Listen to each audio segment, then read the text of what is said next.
The ship shook hard as another blast hit the hull. Park Do-yeon grabbed the wall to keep himself standing. Red warning lights filled the bridge with an angry glow. Around him, his crew shouted numbers and damage reports, but Do-yeon's eyes stayed fixed on the screen. The transport ship was burning. Flames poured from its side like blood from a wound. It was a Dominion vessel, one of the fancy ones, with gold markings that meant important passengers, and it was dying. "Sir, we have orders to continue patrol," his second officer said. Her name was Bora, and she was good at following rules. "Command says the Dominion will handle their own rescue." Do-yeon watched the transport spin slowly in the black emptiness of space.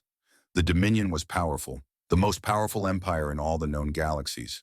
And they had ships that could destroy planets and technology that made human machines look like children's toys. But their nearest rescue ship was 3 hours away. The transport had maybe 20 minutes of air left. "How many life signs?" Do-yeon asked. Bora checked her screen. 47, all in the rear compartment. 47 people. Do-yeon thought about what command would say. Humanity was new to the Allied fleet. They were the youngest species, the weakest member of the coalition fighting against the Void Swarm. Every other species looked at humans like they were clever pets. Useful sometimes, never equals. If he saved those Dominion passengers, maybe things would change. Or maybe the Dominion would be insulted that a human dared to touch their people. "Prepare the rescue shuttle," Do-yeon said. Bora's eyes went wide. "Sir, can our orders—" "I heard our orders." Do-yeon turned to face his crew. They were all young, all human, all watching him with a mix of fear and hope. "Those people have 20 minutes. We have a shuttle. I'm not going to watch them die while we follow rules written by people who aren't here." Nobody argued after that. The rescue was ugly and dangerous. Do-yeon led the team himself, crossing the gap between ships in a small shuttle that shook every time debris hit it. The transport's airlock was damaged, so they had to cut their way in with plasma torches. Smoke filled Do-yeon's helmet as he pushed through the broken corridors. The passengers were huddled in the rear compartment, just like Bora had said. Most of them were servants in simple gray clothes, their faces pale with fear. But in the center of the group, surrounded by guards in golden armor, stood a woman. She was young, maybe 25 by human counting. Her clothes were white silk with silver thread, and her black hair was pinned up with jeweled clips. Even covered in smoke and sweat, she looked like she belonged in a palace, not a burning ship. "Who are you?" she demanded. Her voice was strong, but Do-yeon could see her hands shaking. "Lieutenant Park Do-yeon, Earth Federation Navy." He reached out his hand. "We need to move. Now!" The woman stared at his hand like it was a strange animal. Her guards stepped forward, weapons raised. "My lady," one of them said, "these are humans." "I can see that." The woman's eyes moved from Do-yeon's face to the fire growing behind him. She made her choice quickly. "Everyone follow the human. Move." They barely made it. The transport exploded just as the shuttle doors closed. Do-yeon felt the heat even through the metal walls. When he looked back through the window, there was nothing left but fire and floating metal. On the shuttle, the woman sat apart from the others. Her guards stood around her, still holding their weapons, still watching Do-yeon, like he might attack at any moment. But the woman herself just looked at him, studying him, thinking. "You risked your life for us," she said finally. Do-yeon shrugged. "You were in trouble. We could help. Seems simple." "Simple?" The woman laughed, but there was no humor in it. "Nothing involving the Dominion is simple, Lieutenant. You will learn this." She told him her name then. Lady Yuna, younger sister to Empress Han Sujin, ruler of the Eternal Dominion. Do-yeon had just saved a princess. The news traveled fast. By the time the Hyen returned to the nearest station, messages were waiting. His captain was furious. Command was confused. The Allied Fleet Council wanted reports. And then came the message that silenced everyone. It arrived on a golden data chip, delivered by a Dominion courier in formal robes. The courier bowed to Do-yeon, actually bowed, which no Dominion official had ever done to a human, and spoke in a voice like ceremony. "Lieutenant Park Do-yeon, you are summoned to Cheongryong, the throne world of the Eternal Dominion.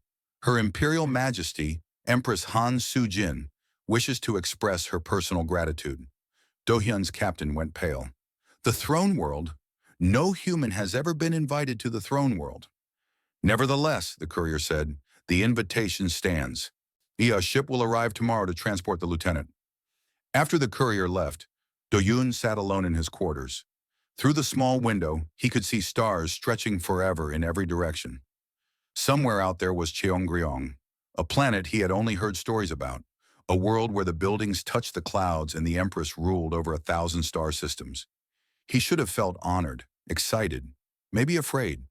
Instead, he felt something crawling up his spine, a warning, like the feeling he got before combat.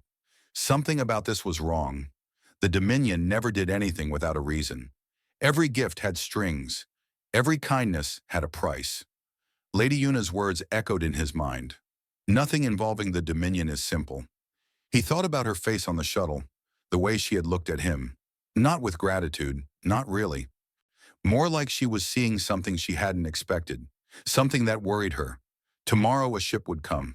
It would take him across the stars to meet an Empress who had ruled for 400 years, an Empress who could give humanity everything they dreamed of, or crush them without effort. Do-yoon closed his eyes. He was a simple soldier. He followed orders, saved lives when he could, and tried to stay alive. He wasn't built for politics or empires or ancient rulers with hidden plans, but he had made his choice when he ordered that shuttle to launch. Now he would have to live with whatever came next. Outside his window, the stars kept burning, cold and distant and full of secrets. The ship that came for Do-yoon was larger than his entire station. It was white and gold, shaped like a blade cutting through space. The crew treated him with cold politeness, showing him to guest quarters that were bigger than any apartment he had ever lived in. The bed alone could fit 10 people. The journey took 3 days. Do-yoon spent most of it staring out the window, watching stars blur past faster than light. He tried to prepare himself for what was coming. He read everything he could find about the Dominion, about the Empress, about the throne world. None of it prepared him for Cheongryong. The planet appeared slowly as the ship dropped out of faster-than-light travel. At first, Do-hyun thought he was looking at a moon or an artificial station. The surface was covered in structures so massive they were visible from orbit. Towers stretched into the upper atmosphere. Cities spread across continents like golden circuits. The whole world was one enormous palace. Beautiful, isn't it? Do-hyun turned. Lady Yuna stood behind him, dressed in different clothes now. Deep blue robes that made her look older and more serious. She had been on the ship the whole time, he learned, but she had kept to herself until now. I've never seen anything like it, Do-hyun admitted. Few have. Yuna moved to stand beside him at the window. Her reflection floated ghost-like over the planet below. Cheongryong has been the heart of the Dominion for 12,000 years. Every stone was placed with purpose. Every tower has meaning. And the Empress rules all of this? My sister rules everything. Yuna's voice was flat. The planet, the 1,000 systems, the trillion citizens, all of it bends to her will.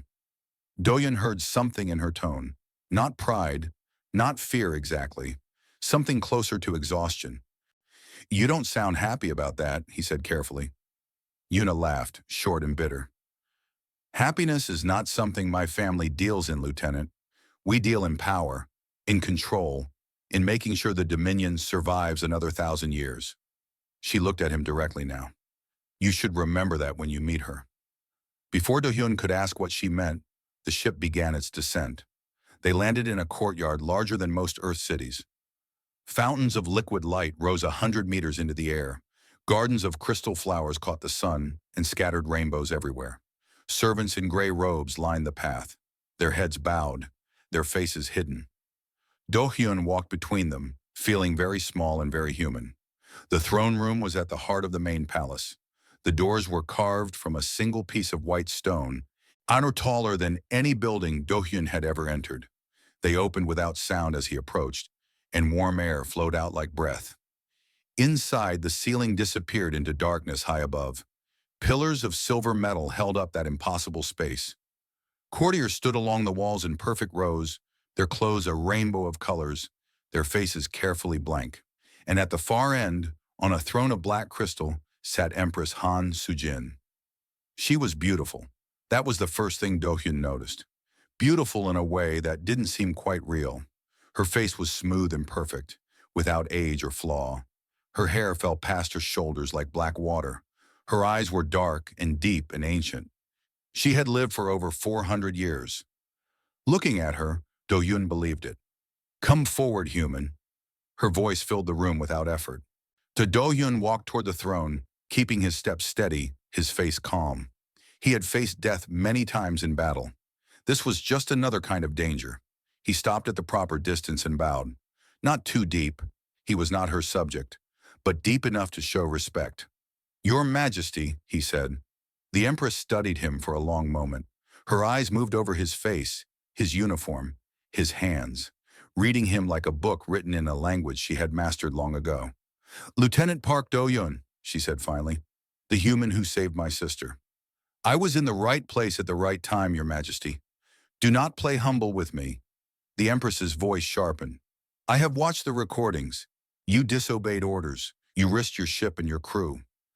You cut through fire and metal with your own hands." Her lips curved into something that was almost a smile. "You were reckless, foolish, and very, very brave." Do-Yun didn't know what to say to that, so he said nothing. The Empress rose from her throne and descended the steps toward him. Each step was slow and deliberate.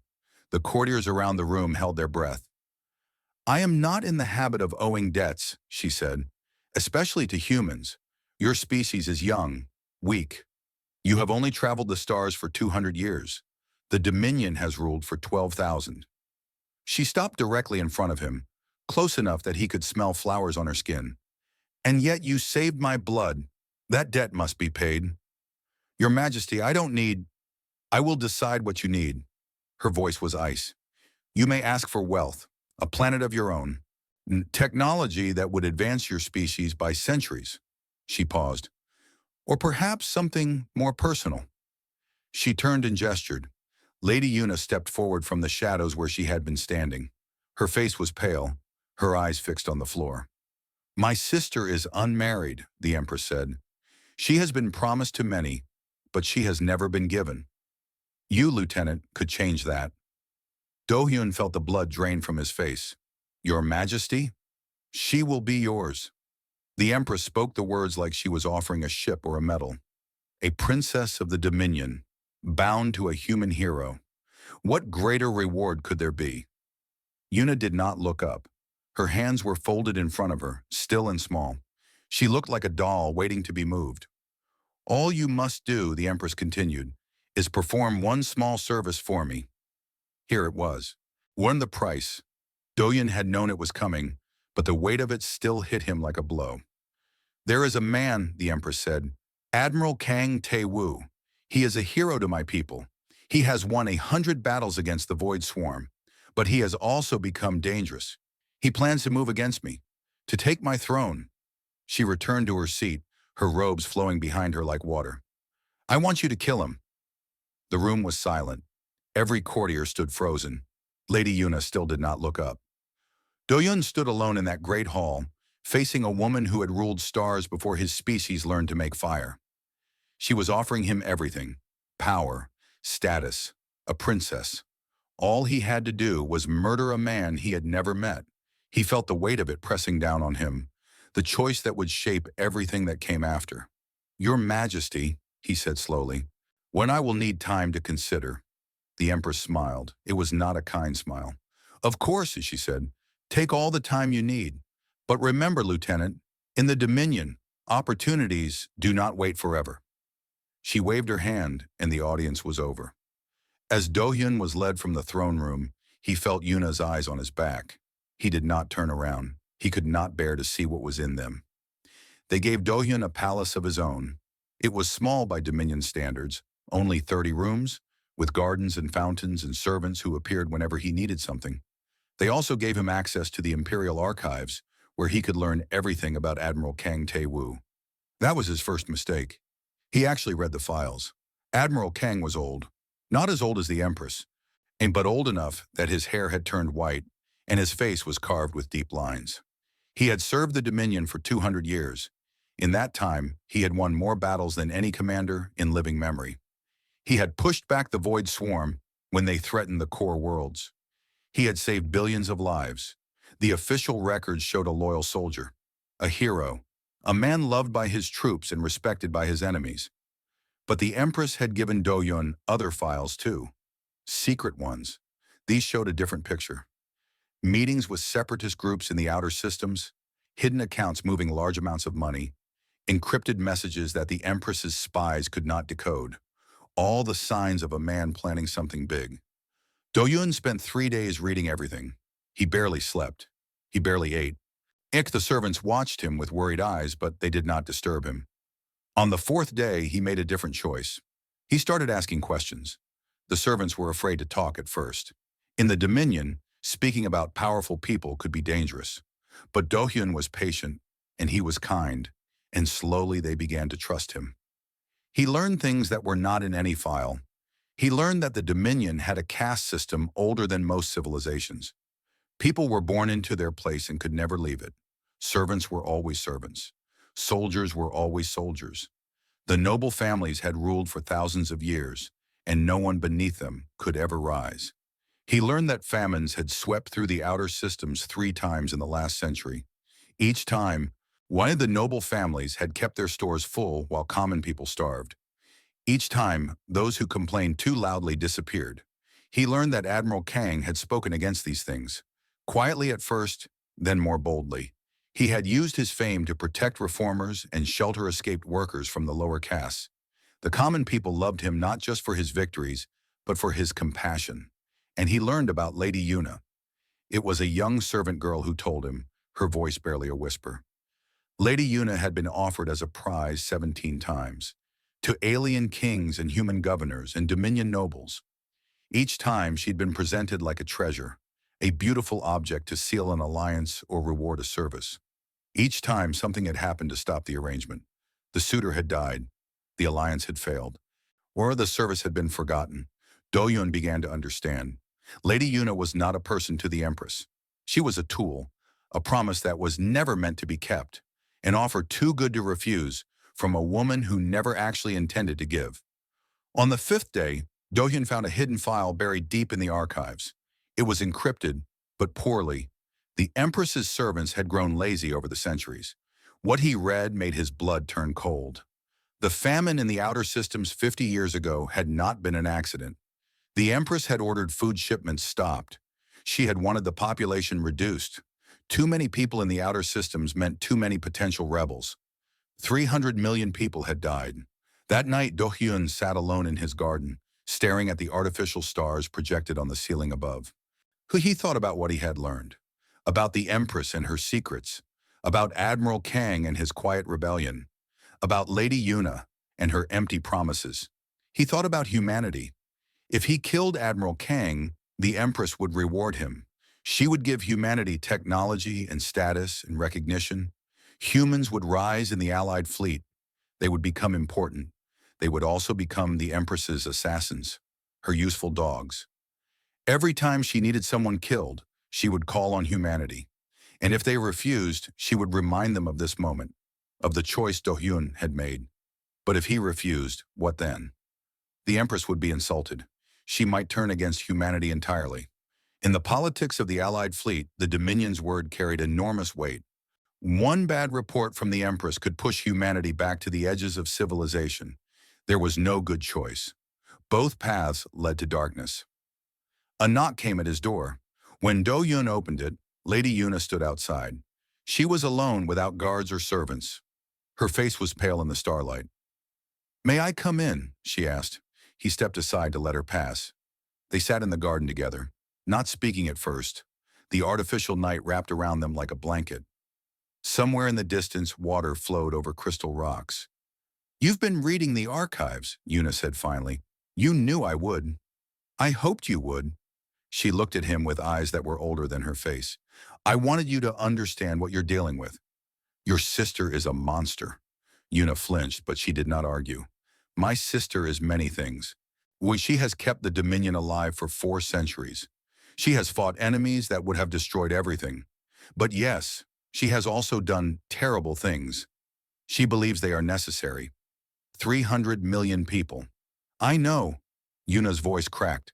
"I know what she has done, I have watched her do it for 200 years, and I have done nothing." She began to cry then, quietly without sound, the tears running down her perfect face. Doyun did not know what to do. He was a soldier, not a counselor. He had no words for this kind of pain, so he simply sat with her, present, silent, human. After a while, Yuna spoke again. "Admiral Kang is not planning a coup. Not really." Doyun turned to look at her. "He wants reform, real reform, a council that shares power with the throne, an end to the caste system, freedom for the common people." She wiped her eyes with the back of her hand. "He has been building support for decades, quietly, carefully, and now he is almost ready.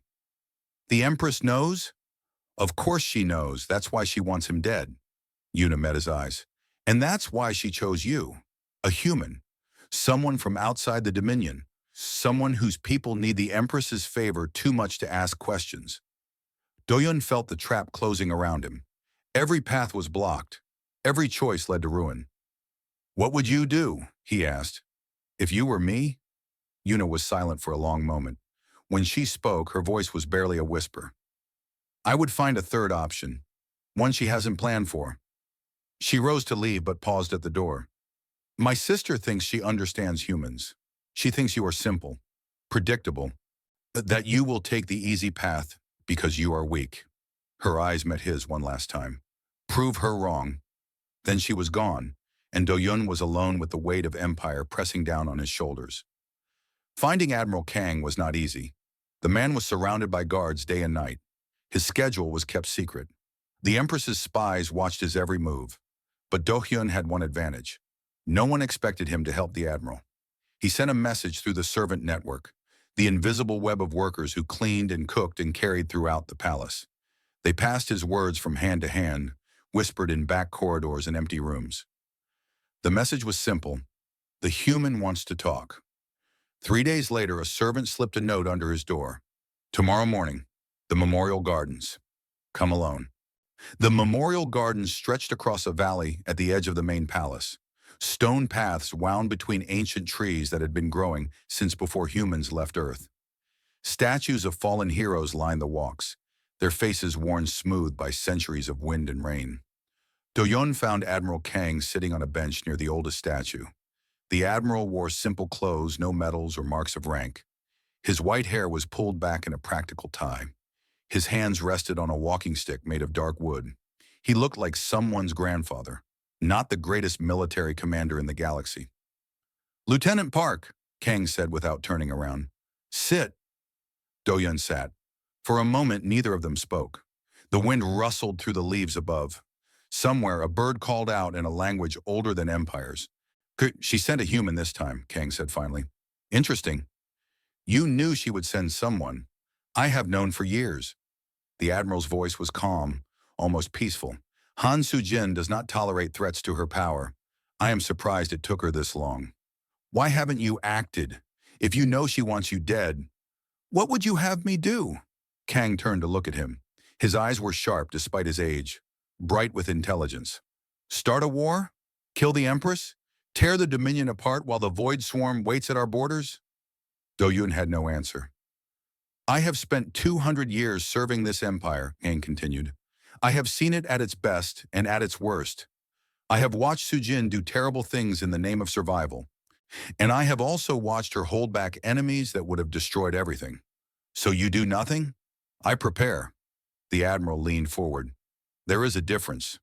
He explained his plan then. Not a coup, not a rebellion. A constitutional convention. Representatives from every system, every caste, every faction in the Dominion. They would meet and create something new, a council that would share power with the throne. The Empress would remain, but she would no longer rule alone. "The common people are ready," Kang said. "The outer systems are desperate for change. Even some of the noble families have begun to see that the old ways cannot last forever. I have spent decades building bridges, making alliances, gathering support. And the Empress, she cannot stop it openly. If she moves against the convention, which she proves that she is the tyrant her enemies claim, the Allied fleet would turn against her. The other species would demand change." Kang smiled grimly. So instead, she sends assassins. She removes problems quietly. She waits for her enemies to make mistakes. Doyun understood now. The Empress could not kill Kang herself. He was too famous, too beloved. But if a human killed him, a human with no ties to the Dominion, no political weight, the Empress could claim ignorance. She could even punish Dohyun publicly, showing her grief and justice. It was perfect. Clean. Simple. What happens if you fail? Dohyun asked. If the convention doesn't work? Kang's face grew serious. Civil war. The military is divided. Half would support reform, half would stay loyal to the throne. The fighting would last years. Billions would die. And in the chaos, the Void Swarm would strike. So everything depends on this working. Everything depends on doing it right. Kang fixed him with a steady gaze. I am an old man, Lieutenant. I have fought my wars. I am ready to die if I must. But I am not ready to watch everything I built burn because I was too impatient.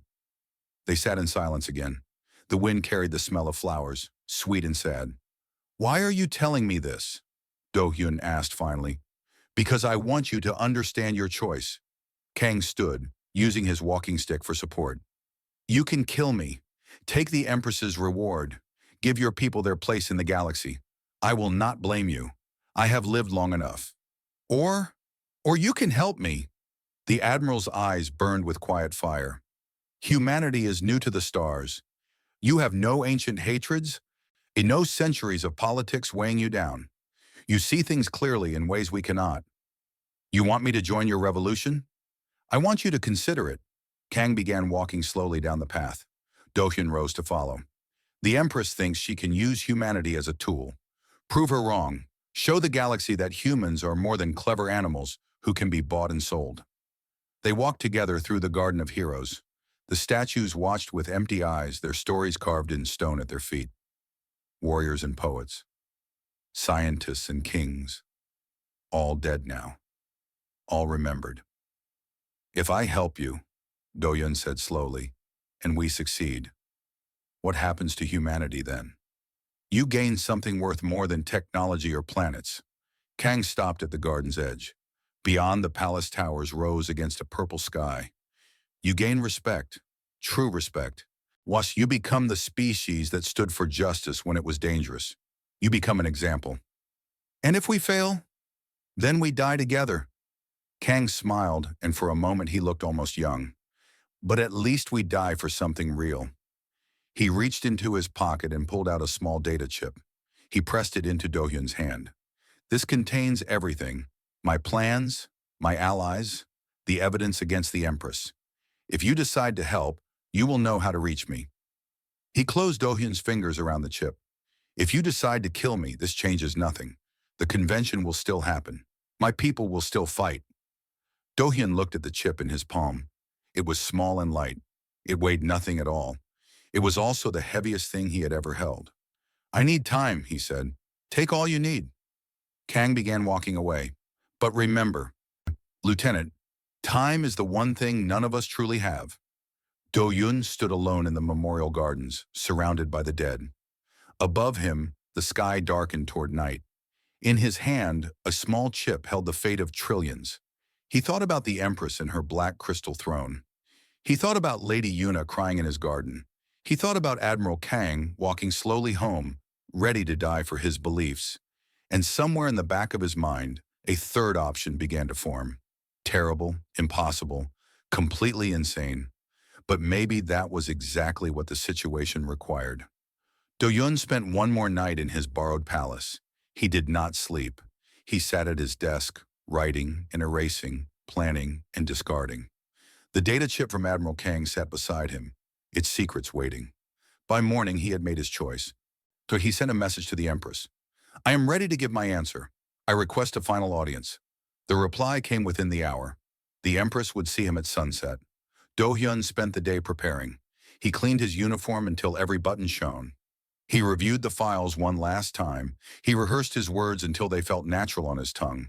And he recorded a message, a long one, addressed to Earth Command and the Allied Fleet Council. He stored it on 3 separate devices, hidden in places the Dominion would never think to look. If he died tonight, the truth would still come out. At sunset, the palace guards came to escort him. They walked through golden corridors and across crystal bridges. The evening light poured through windows 100 meters tall, painting everything in shades of orange and red. The throne room was even more crowded than before. Every noble family had sent representatives. Military officers in dress uniforms stood along the walls. News drones floated near the ceiling, recording everything for the billions watching across the Dominion. The Empress wanted witnesses for this. Whatever happened, she wanted the galaxy to see. Lady Una stood near the throne, dressed in white like before. Her face was carefully blank, but her eyes followed Dohyun as he walked the long path to the center of the room. He stopped at the proper distance. He bowed. "Your Majesty," he said, "I have considered your offer." The Empress sat forward on her black crystal throne. Her perfect face showed nothing. "And your answer, Lieutenant?" "I must decline." The room went very still. Even the air seemed to stop moving.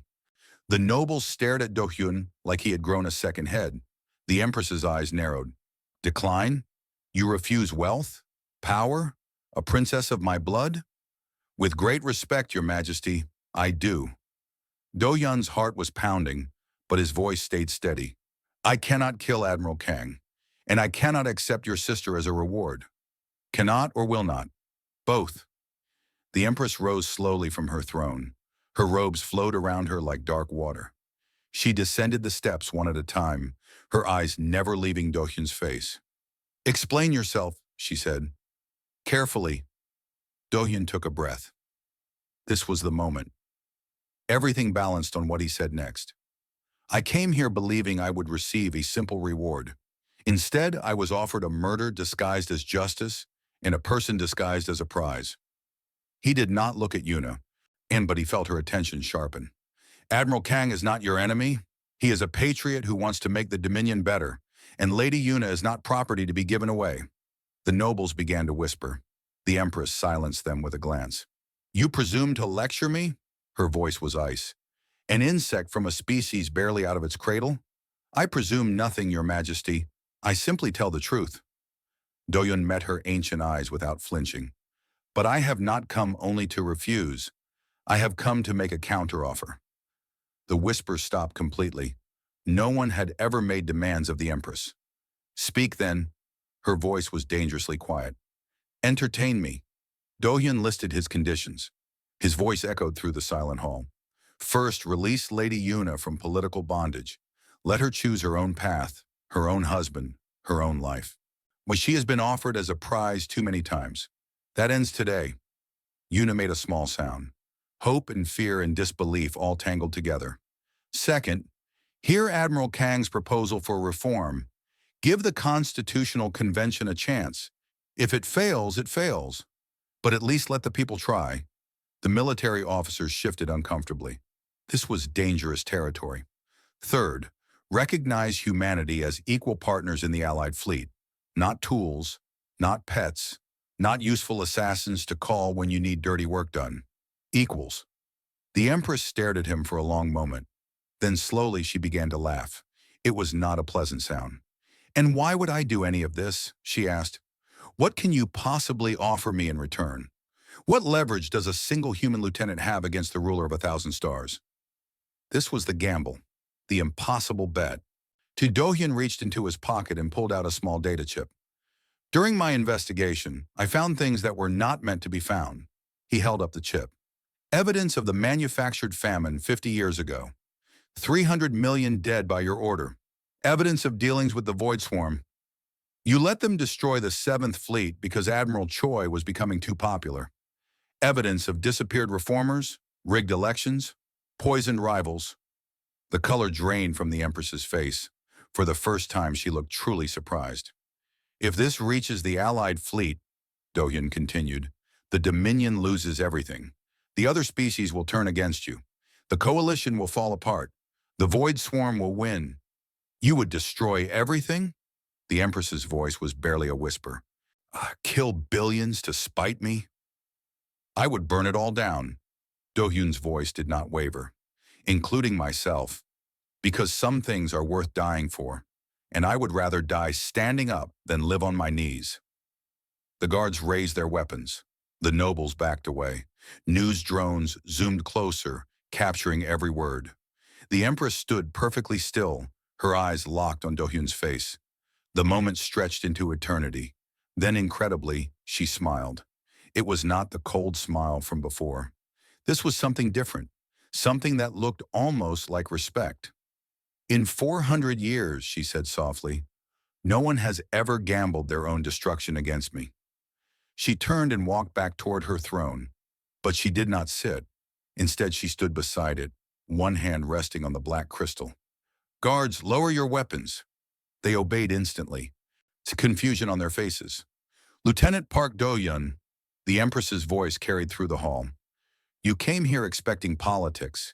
Instead, you found something none of my courtiers possess. Courage. She looked out at the gathered nobles, the officers, the floating cameras. Perhaps, she said slowly, the Dominion has become too comfortable. Perhaps we have forgotten what it means to face impossible odds and choose to fight anyway. Her eyes returned to Do-hyun. I will consider your terms, tonight, alone. She raised her hand. This audience is ended. The nobles began to file out, their whispers rising like wind. Guards escorted the crowds toward the doors. News drones hummed away to broadcast what they had seen. But Do-hyun remained standing in the center of the throne room, the data chip still in his hand, waiting. Lady Yuna caught his eye as she passed. She did not speak. She did not need to. For the first time in centuries, she looked like someone who had just seen the sun rise. The courtiers were gone. The guards stood at distant doors. The news drones had been dismissed. Only 3 people remained in the vast throne room: Do-hyun, Lady Yuna, and the Empress herself. The Empress descended from her throne platform and walked toward Do-hyun. Her steps were slow, measured. She moved like someone who had all the time in the universe. My sister may stay, she said without looking at Yuna. She deserves to hear this. Yuna stepped forward from the shadows. Her hands were shaking slightly, but she held herself straight. The Empress stopped an arm's length from Do-hyun. Up close, he could see the tiny lines around her eyes. The only sign that she was not truly young. 4 centuries of ruling had left their mark, however faint. That chip, she said quietly. Where did you find those files? Your own archives, Your Majesty. Hidden, but not well enough. I thought I had destroyed them years ago. She shook her head, almost amused. My staff has grown careless. I will have to address that. Does it matter? Do-hyun asked. The evidence exists. Copies exist. Even if you kill me now, the truth will come out. Yes, I believe it will. The Empress turned away from him and walked to a window that stretched from floor to ceiling. The night sky of Cheongryong spread before her, full of stars that were really distant suns, each one ruling its own system. Do you know why I have survived so long? Lieutenant? Because you're ruthless. Partly. She did not sound offended. But ruthlessness alone does not build empires. Many tyrants are ruthless. They rise and fall like waves. I have lasted because I understand something they do not. She turned back to face him. Change is inevitable. The only question is whether it comes from within or without. Her ancient eyes held his. The dominion I inherited was already dying. The caste system was breaking. The outer worlds were ready to revolt. The noble families were at each other's throats. So you stabilized it, Do-hyun said slowly. Through fear. Through control. The Empress's voice hardened. Fear is just a tool. I used whatever was necessary. I stopped rebellions before they could start. I removed threats before they could grow. I made hard choices that kept trillions of people safe. 300 million died in the famine, and 12 billion would have died in the civil war I prevented. The Empress's face was like stone. You look at my crimes and see a monster. I look at history and see the alternatives. Every other option was worse. Do-hyun wanted to argue. He wanted to tell her that nothing could justify those deaths, but he had seen enough of the files to know she was not entirely wrong. The Dominion had been on the edge of collapse. Without the Empress, it might have fallen centuries ago. That did not make her actions right, but it made them understandable. Admiral Kang's reform, Do-hyun said. You knew about it for years. Why didn't you stop him? The Empress was silent for a long moment. When she spoke, Her voice was softer than he had ever heard it. Because he might be right, Yuna gasped softly. Even Do-hyun was surprised. The methods I used bought time, the Empress continued, but they did not solve the underlying problems. The caste system is unsustainable. Innovation requires freedom. Our best scientists, our greatest artists, they come from the lower castes more often than not, and we waste them because of accidents of birth. She walked slowly toward her throne, but did not sit. Instead, she stood beside it, one hand on the armrest. The Void Swarm adapts faster than we can counter. Every year they learn more, grow stronger. Our military is brave, but bravery is not enough against an enemy that evolves. We need new ideas, new approaches. Her fingers tightened on the crystal. Cool, we need change. Then why not support Kang openly? Yuna spoke for the first time. Her voice was thin but steady. Why send assassins? Why play these games? The Empress looked at her sister with something that might have been sadness. Because an Empress cannot show weakness. If I openly admitted that my policies have failed, the noble families would tear me apart. The military would split. The outer worlds would see it as permission to rebel. She shook her head. Reform must seem forced upon me. It must look like I am bowing to pressure, not leading the change myself. Understanding dawned in Do-hyun's mind, the terrible, brilliant logic of it all. You wanted someone to force your hand, he said slowly. Someone from outside. Someone you could blame. Yes, that's why you chose me, a human, expendable enough that if I failed, it wouldn't matter. But if I succeeded, if I actually pushed back against you, then you would give me exactly what I needed. The Empress nodded. A reason to negotiate, a threat serious enough to justify compromise. Do-hyun felt sick. He had thought he was being clever, finding a third option. But even his rebellion had been part of her plan.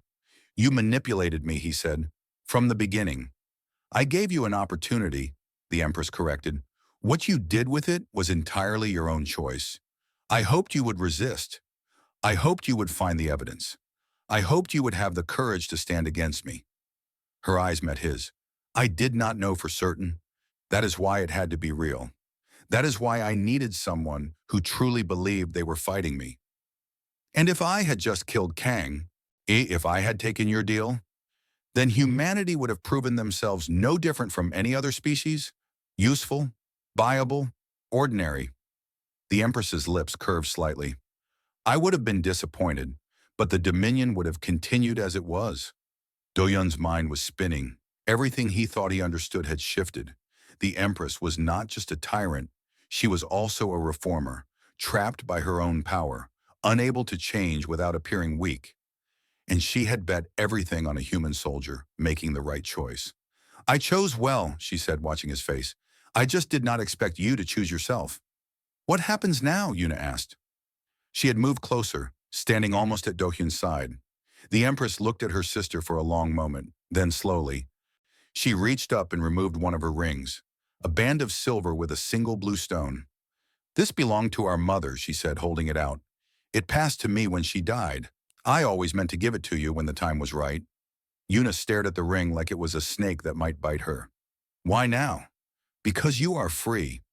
The Empress placed the ring in Yuna's palm and closed her fingers around it. I release you from all political obligations. Choose your own path. Marry whom you wish. Live as you decide. Her voice softened. Be the sister I never let you be. Tears ran down Yuna's face, but she did not look away. And the reform? Do-hyun asked. I will meet with Admiral Kang tomorrow. Publicly. The Constitutional Convention will proceed. The Empress returned to her throne and finally sat. It will be difficult, and some of my supporters will resist. Blood may be spilled, but it is time. And humanity? The Empress smiled. It was a real smile this time, tired but genuine. Lieutenant Park Do-hyun, you will return to your people as a hero, not the Empress's assassin, her conscience, the man who reminded an ancient ruler that power alone is not enough. She raised her hand in a gesture of dismissal and blessing. Tell your people what happened here. Tell them that humanity stood for justice when it was dangerous. Tell them that the Dominion respects courage, wherever it is found. Doyun bowed one final time. Thank you, Your Majesty. Do not thank me yet, she said. The real work is just beginning. 1 year had passed since the night in the throne room. Doyun stood at the window of his new office, watching ships move across the sky of Cheongryong. And the view still amazed him. He had never imagined he would live here, work here, become someone important in the heart of an alien empire. But then, he had never imagined a lot of things. Admiral Kang's constitutional convention had succeeded, though just barely. The negotiations had lasted for months. 3 times they nearly collapsed. Twice, fighting had broken out in the outer systems between loyalists and reformers. Blood had been spilled, just as the Empress had predicted. But in the end, the agreement was signed. The Council of Systems was created, an elected body that would share power with the throne. The caste system was abolished in law, though changing centuries of tradition would take much longer. For the first time in Dominion history, a child born to servants could dream of becoming something more. The Empress remained on her black crystal throne, but she was no longer alone. Every decision now passed through the council. Every law required approval from elected representatives. It was messy and slow and full of arguments. It was also beautiful. Doyun had been offered many positions after his confrontation with the Empress. Military commands, noble titles, enough money to buy a small planet. He had refused them all. Instead, he had asked for something simpler: the role of humanity's first ambassador to the Reformed Dominion Council. It was not a glamorous job. He spent most of his days in meetings, negotiating trade agreements and resolving minor disputes. He read endless reports and signed countless documents. He smiled at people he did not like and stayed calm when others shouted. But it mattered. Every agreement strengthened humanity's position. Every successful negotiation proved that humans were more than soldiers and workers. Slowly, carefully, he was building something that would last. The news had spread quickly through the Allied fleet. The story of the human lieutenant who faced down an immortal Empress became famous. Some versions made him sound like a hero. Others painted him as a lucky fool. A few suggested he had been working with the Empress all along. Doyun did not care about the stories. He cared about results. And the results were good.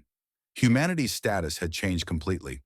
Other species that once looked down on humans now sought their advice. Young officers from a dozen worlds requested transfers to human ships, hoping to learn whatever it was that made humans different. Sort of what humans do, Admiral Kang had told him once, is refuse to accept that any situation is hopeless. You see walls and look for doors. You see chains and look for keys. It is exhausting to watch, but it is also inspiring. Doyun had laughed at that. He did not feel inspiring. He just did what seemed right and hoped for the best. A knock came at his door. "Come in," he called, turning from the window. Lady Yuna entered. She was dressed simply now, in clothes she had chosen herself. Dark blue pants and a light jacket, practical for walking the city streets. Her hair was cut shorter than before, falling just past her shoulders. She looked younger somehow, more real. "Ambassador Park," she said with mock formality, "I hope I'm not interrupting important galactic business." "Just staring out the window and thinking deep thoughts." He smiled. "Hey, how are your studies?" Yuna had enrolled in the newly opened University of Cheongryong.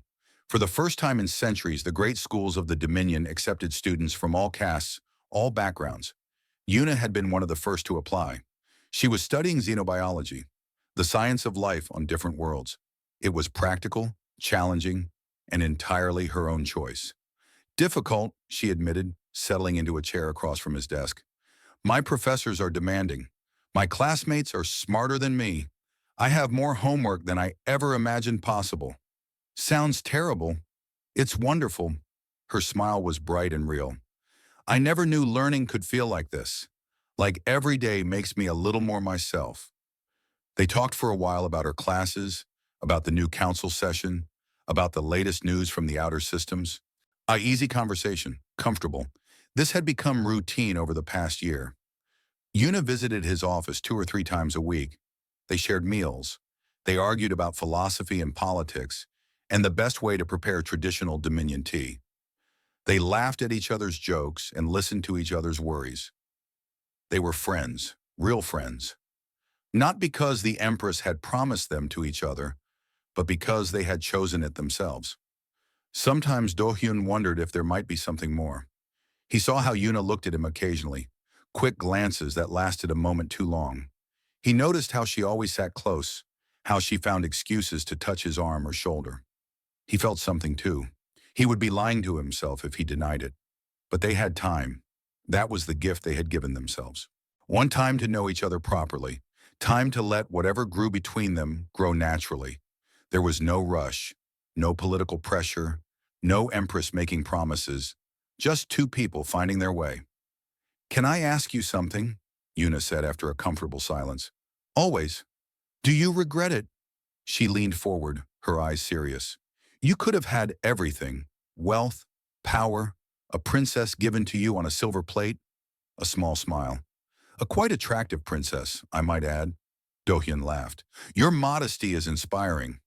"I'm serious," Yuna's voice softened. "You gave up so much.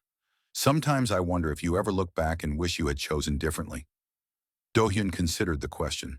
He had thought about it many times over the past year, usually late at night when sleep would not come. What if he had taken the Empress's deal? He would be rich now, powerful. He would have a princess for a wife and a planet for a home. His people would have technology that took centuries to develop.